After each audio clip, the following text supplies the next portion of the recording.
nhớ trong nè nó bé mù bé ở chợ Sa Lính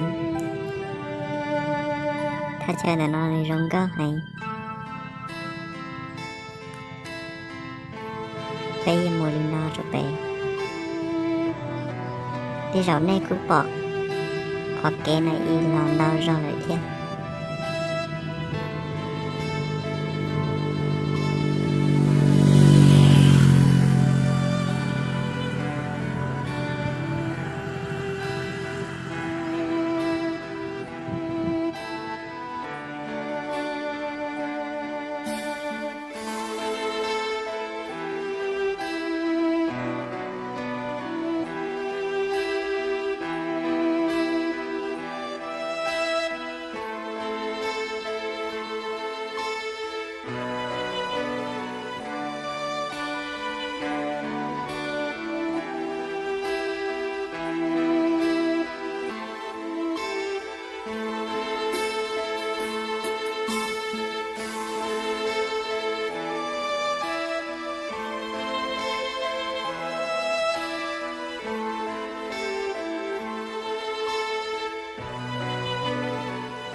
但是小很小，那个看没了。이거 저거네 너 따세지네 cái gì nó cái nó chỉ một cái nó thì được cái này thì nó được thuốc cái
Ở đây có máy xoay phim được không ạ?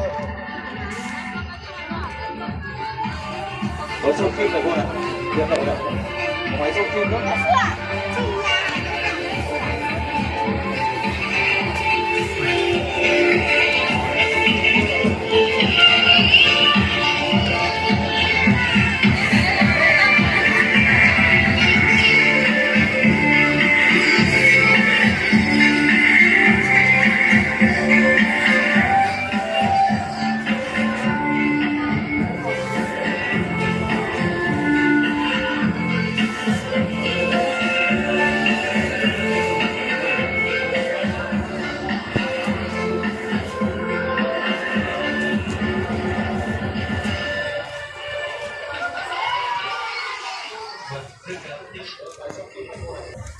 Tay ra chưa phải sau khi mình sẽ của cháu phút đút xe này để cho kéo phim lên đó, sau khi cho mình sẽ phải sau khi đây là bác này đút phim chỗ này bác một tay ra đấy là không phải đeo kính nữa không phải chọc chỉ nữa. kéo lên này, quăng qua này, tay ra này, kéo nó lên này. Đấy là sâu được kim đột được chỉ đấy, mất anh chị. Đó, có thấy không? Tiện lợi chưa? Chưa sâu kim được chỉ là dễ. Có 15.000 đồng một chiếc thôi mọi người. Đó. 15.000 đồng một chiếc thôi. 15.000 thôi. Đó. Có bao tử này sờ thử cái mãi nó hỏng đâu. Bằng lò xo với cái gì đâu. Bằng lò xo bỏ nhựa này, bao tử này. Ôi trời ơi, cái này sỏ kim chỉ đó tiền.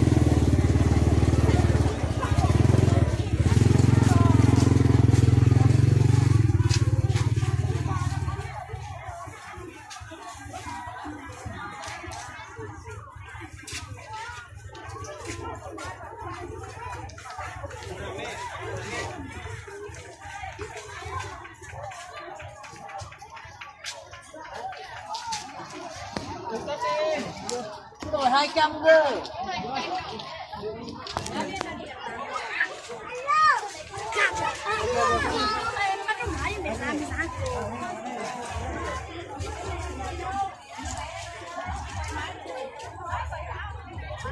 Lấy áo đi.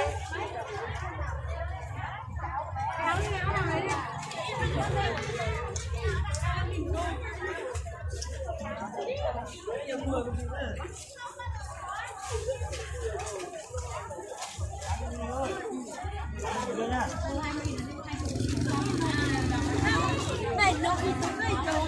Đi nào có một năm mà chắc quá yếu năm đây là nó cứ như thế nó không chết.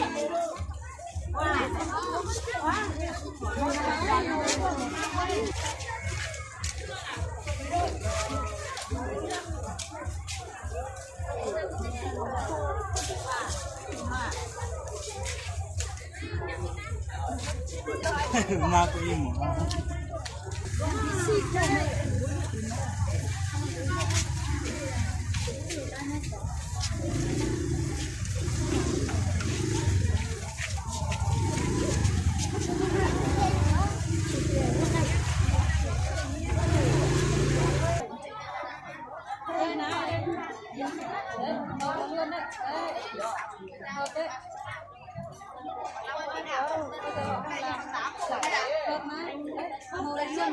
Này người ta làm cùng nhau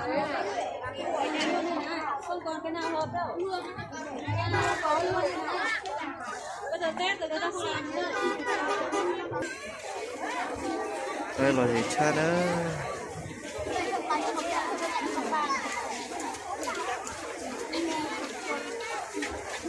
Đây là một chiếc cà phê.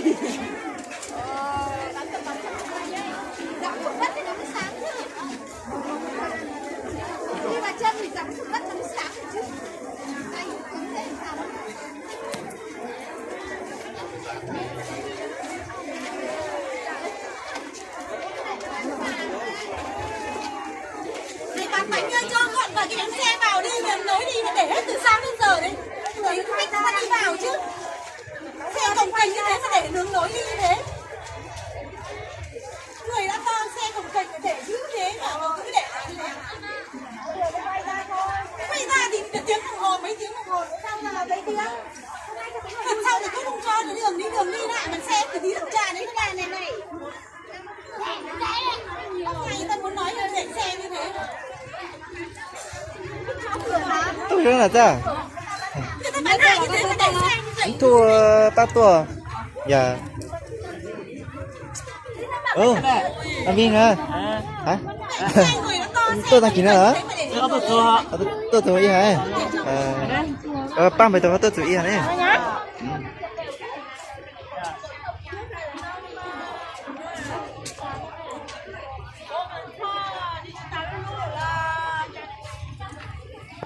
giúp Phật tàn không?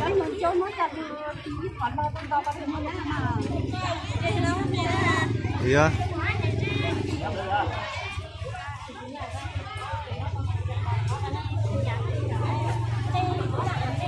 Giúp Phật tiền nữa. Đúng không phải?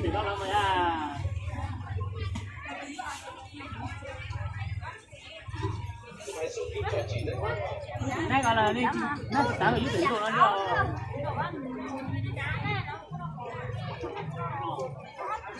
vậy là đáng lợi chứ còn nó đây gì Trong thì nó tiền giá hả bà?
Đây là chỗ ăn uống nha.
Ai mua chục cây hộ em đi.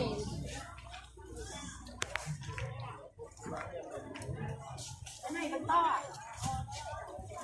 Lấy con ấm nữa nhé. Cái này là vừa xinh, đẹp lắm luôn mà. 4 tuổi. Trời ơi, đấy cô để cho. Nói không mua đâu, lấy cô để cho mình chạy lấy không hẳn cô chứ. 180 thôi, 200 rồi 180 được chưa? rẻ hàng nào 220.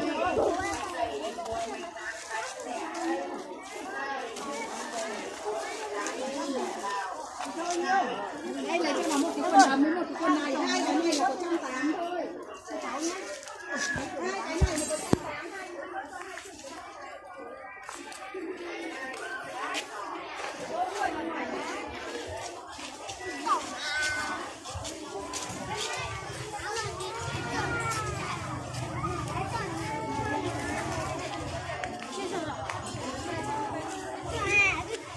这个太严重。